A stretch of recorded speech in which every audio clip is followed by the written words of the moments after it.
Hey everyone, my name is Amy, and I am here today to give you an activity called a living museum. So, I do something called theater and improvisation, and I make up stories about different things and act them out. And today I'm going to be describing an activity for you called a living museum. So you can see on my screen that what you're going to need for a living museum is something to write with and some paper. This could also be a computer if you want to type on it. And so the first step today is that you are going to have to choose some objects around your house or your room to be a part of your living museum. And here is the best part. It could be anything. There are no wrong answers. So for example, today I am going to choose a pumpkin and a little perfume.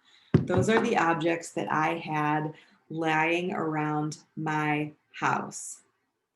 So the next step is, now you have your object and you've got your paper, you're going to give your object a story. So you can see here that you're going to write down the following.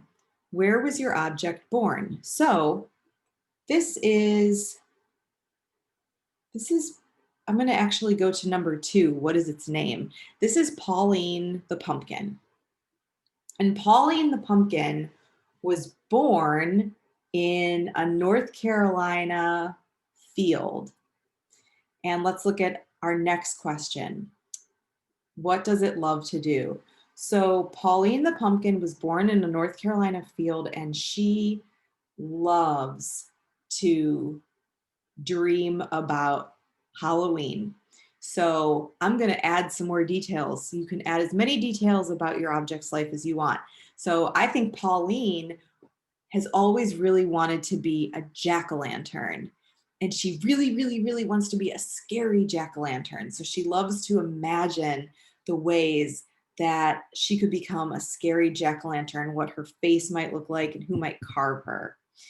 But here's the problem she is afraid of. See, it's the next question. She is super afraid of Halloween decorations.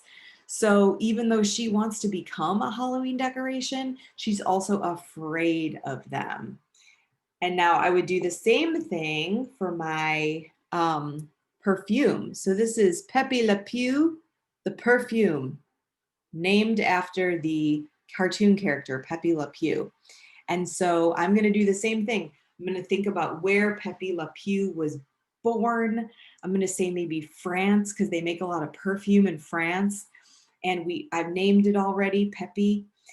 And what does Pepe love to do? And maybe he just loves to go on the wrists. He loves to be put on the wrists of different people. And he loves that because then as the people are out doing their fancy events with their perfume on, he gets to sort of see the world and he gets to see all the different things the people are doing. And what is Pepe afraid of? Pepe is, maybe afraid of showers because he knows he's going to just get washed away. And so as you see here, you can give your objects stories to go with what are they afraid of and what do they love to do. Okay, now we're ready for step 3. In this step, you are going to give your object a personality. So I need you to write down the following. What is your object? Happy, sad, grumpy, nervous? It could be anything. Pauline the pumpkin is a bit, I would say, happy and nervous. Happy, thinking about Halloween, nervous, also thinking about Halloween decorations. And what do they sound like? So maybe Pauline, do they have an accent? I don't think Pauline has an accent, but um, I think maybe Pauline kind of sounds like this, like she really wants to be a jack-o'-lantern, but she's also really nervous. And then my Pepe is very confident.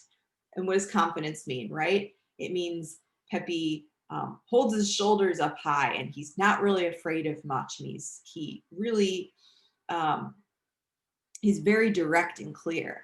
And I think he has a French accent because he was born in France.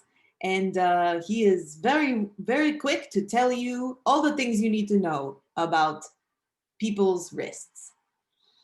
And so you can keep writing now, writing more about your objects. So maybe we want to learn a little bit about how did Peppy get so confident?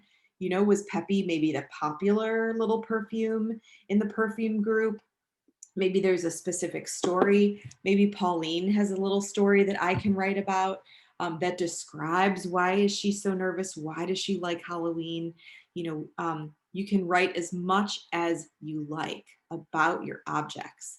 And then in step 4, this is the time where the living museum comes to life. So you have 2 ways you can do this. You can put your object somewhere around, like I would put this in my room, and I would set it around my desk and maybe put something on my bed. And then I would invite my family to come in, and I would say, welcome to my living museum. And I would say either, number 1, you could put what you've written about the object. So when we go to a lot of museums, we see a piece of art or an object, and then we see a little label that describes everything. So they could just read it, and you could describe it a little bit too. Or if you want to make it a true living museum, you could say, as soon as they touch the object, it comes to life, and that's where you will tell its story. So if someone were to touch this perfume, I would say, hello, my name is Peppy. I would like to tell you a little bit about my life. I am from France. I really enjoy being on people's wrists, but I am so afraid of when they take a shower. And you could do that with all of your objects and show your family members, especially if your family members were just writing during this workshop, then you could show them what you've been working on, what you've been writing. And that is how you make a living museum. If you have any questions, or if you want to take any pictures of your objects and show me, you can send them to Amy, and my email is acsawyer@ncsu.edu. That's ACSAWYER@ncsu.edu. Thanks for spending this time with me today, and please check out more of our resources at Arts NC State, and you can find us at arts.ncsu.edu. Bye, everyone.